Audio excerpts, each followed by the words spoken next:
Welcome back to my YouTube channel, and in today's video I'm going to share with you step by step how I created this beautiful Ramadan setup, so stay with me.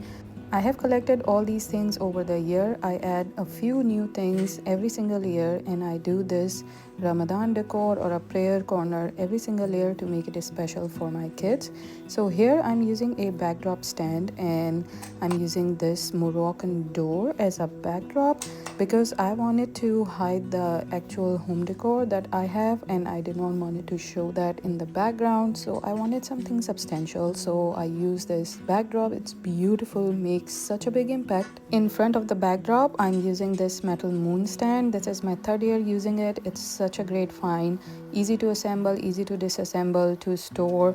This year I wanted to make it even extra special, so I'm adding this LED light strip. It was super easy to add it on the outside of the moon with double-sided tape, but on the inside, due to gravity, the strip kept falling, so I used zip ties and it worked perfectly. After the lights I added some tulle fabric in here.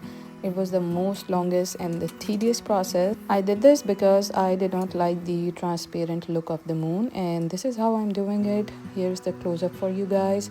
And after that I added a pool noodle, which will act like a foam for all the 4 florals I'm going to add in here. I added some cherry blossoms, some peonies, English roses. After flowers, I added some small lanterns with help of twinkle lights, added some bigger lanterns and additional decor pieces.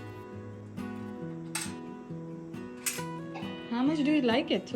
There are many candles in it. And as you can see, my kids were super excited looking at all the Ramadan decor. It indicates to them that Ramadan is about to happen. It's very important for me to make Ramadan and Eid special for my kids. I'm so happy the way this setup has turned out. I have linked each and everything for you guys in the description below. If you have any questions, any comments, any feedback, let me know in the comment section. Don't forget to like and subscribe to my channel. I especially love the addition of the lights. It looks so much beautiful at night time. Thank you for watching. I'll see you guys in the next video.